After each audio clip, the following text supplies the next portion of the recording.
mais aussi di nuyuwaale seen collaborateurs yi di nuyu suñu collègue député yëpp di leen ñaanal itam ñu tàmbali ci session jàmm jeexalee ko aussi si alhamdulilah rabbil alamin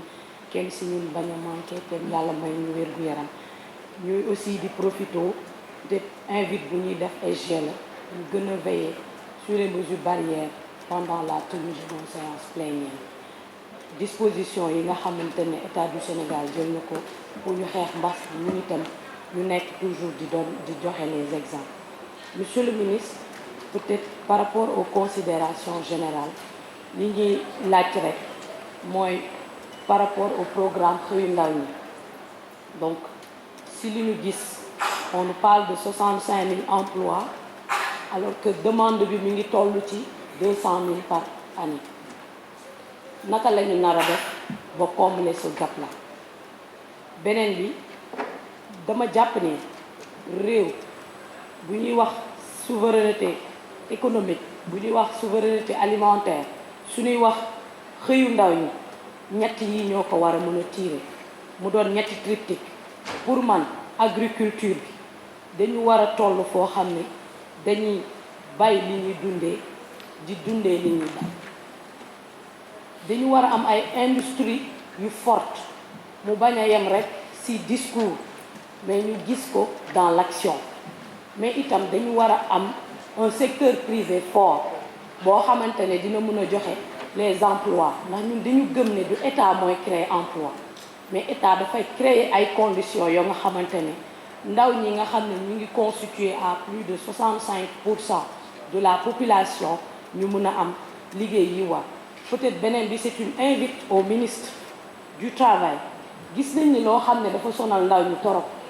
dans un pays où on dit pour nga jël benn liggéey il faut que nga am 5 ans wala 7 ans d'expérience professionnelle alors que ndaw ñooñu ñu ngi dund problème sax pour am stage. Donc je pense que tey gouvernement bi problème yooyu daf ko war a mën a jël à bras le corps fexe ba wax ak ñi nga xam ne ñooy joxe emploi ñu jox chance yi ndaw ñi ñu am liggéey parce que boo nee nit ki 5 ans 7 ans amu ko alors que ñëpp xam nañ ne boo ñëwee en entreprise dañ lay former dañ lay jàngal da ngay mën a fexe itam mën a am ay résultats mais boo amul expérience moo amul stage mënoo prétendre à un emploi. Leneen li mooy peut-être le programme xëyu ndaw ñi beaucoup de jeunes sénégalais nous interpellent par rapport à la durabilité est-ce que du nekk 2 ans rek mu yem fa lépp tàbbi géej parce que 450 milliards fépp fu ñu koy investir je pense que ne war nañu taxaw garantir ne emploi yi ndaw ñi buñ ko xësee am dinañ mën a am un plan de carrière boo xam ne ëllëg si biir duñu dem feneen di monnaie seeni talent.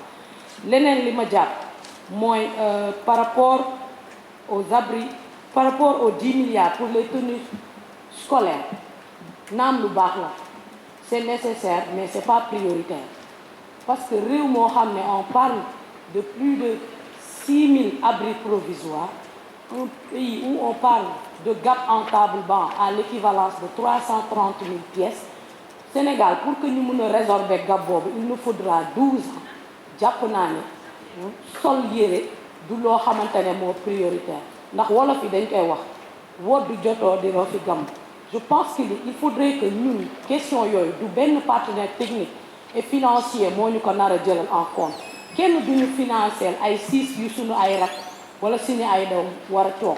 suñu réew moo war a def ay orientation yu majeure préparé wu fexe ba ñun difficulté yu ñu dund suñu rak yi duñ ko dund. Peut-être fi may jeexalee mooy ak le retour de la primature ak le retour du premier ministre. Monsieur le ministre, fan lañ nar a jëlee son budget de fonctionnement baa duñu demaat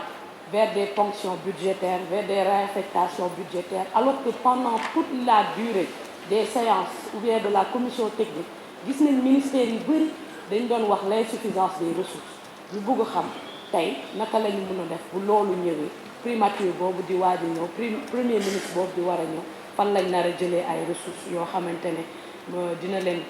dinañ mën a fonctionner. Loolu laa amoon ay question wala ay lu mu bëggoon indi ci waxtaan bi di nuyu ñëpp di jaajëfal di jégg